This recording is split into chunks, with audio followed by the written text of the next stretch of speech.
wooy ndaanaan su deewee jëf ya tuuti ndax nettali ga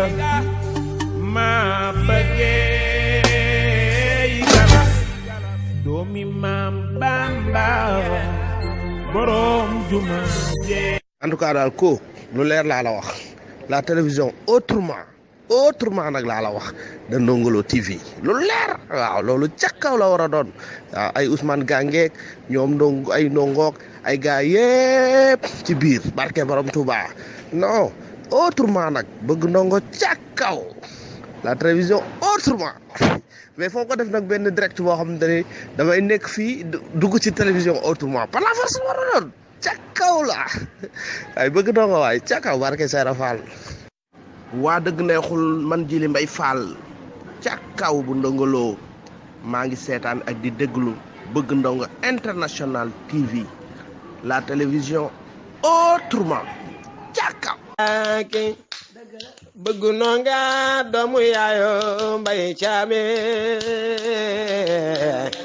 yadda ke waaw fare yadda ndeysaan man Pa Abdou Thiat su ma bëggee ay information yu leer te wóor damay dugg ci YouTube bi bind bëgg ndongo TV l'international bu ko defee mu génneel ma ay xibaar yu wóor ak ay nouveau vidéo ak ay lépp loo bëgg a xam ci àdduna bi ni muy doxee nanga ko xaar ci bëgg ndongo TV international ca kanam ca kaw. lu dëgg la yàlla ni woon ndongo dafay way mënuma ci dara ku nekk li nga doon dafa jiitu sab juddu da ngay am sa waay wax ak moom ree mu ree su génnee tooge la bala nga xam fi la bëgg nga nekk ci ay tolof kii li ñaan sagal nga ma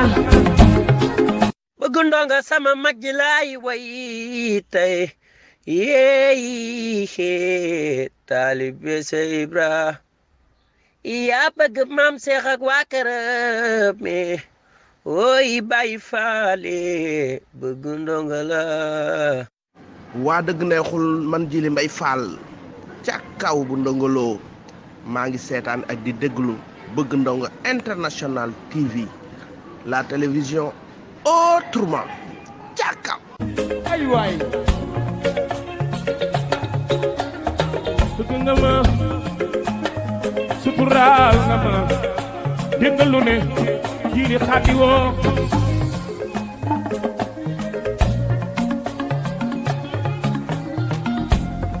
bëgg nga ma gor saa ngi ni dégg lu ne Djily xaati woo. En tout cas daal ko lu leer laa la wax la télévision autrement nag laa la wax da Ndongo Lo TV lu leer waaw loolu ca kaw la war a doon waaw ay Ousmane Gangeek ñoom ay ndongook ay gars yépp ci biir barke borom Touba non autrement nag bëgg ndongo ca kaw la télévision autrement mais foo ko def nag benn direct boo xamante ni damay nekk fii dugg ci télévision autrement par la force war a doon ca kaw la ay bëgg ndongo waay ca kaw barke Seera Fall.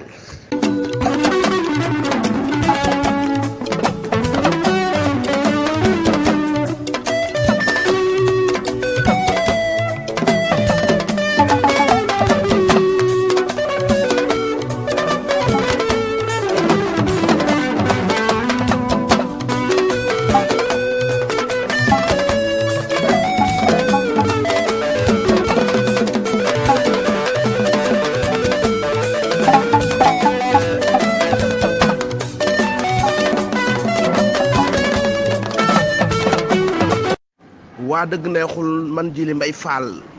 ca kaw bu Ndongo Lo maa ngi seetaan ak di déglu bëgg ndongo international TV la télévision autrement ca kaw.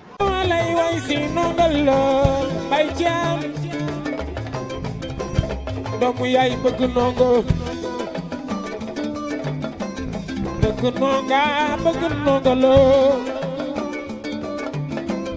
bëgg ndonga bëgg Ndongo Lo du ko wax defal na ma loolu bët du ko gis defal na ma loolu lu dul xol xamuloo ko guy njooro bu njëkkoon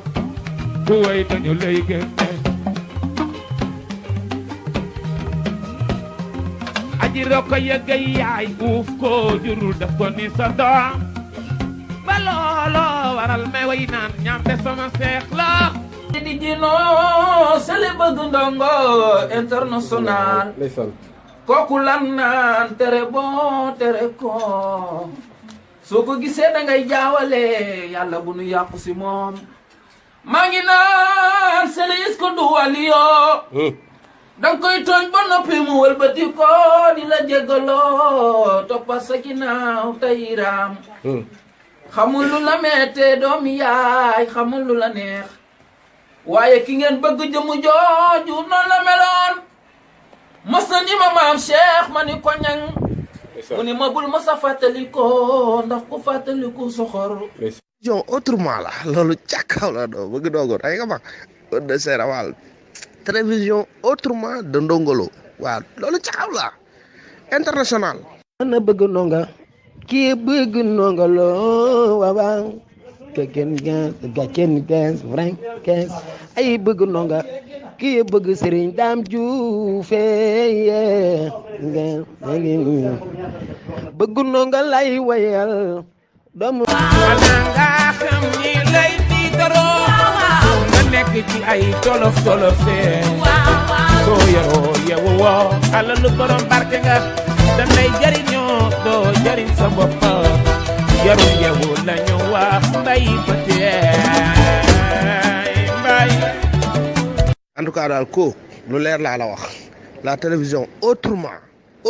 nag laa la wax de Ndongo Lo TV lu leer waaw loolu ca kaw la war a doon waaw ay Ousmane Gangeek ñoom ndongo ay ndongook ay gars yépp ci biir barke borom Touba non autrement nag bëgg Ndongo ca kaw la télévision autrement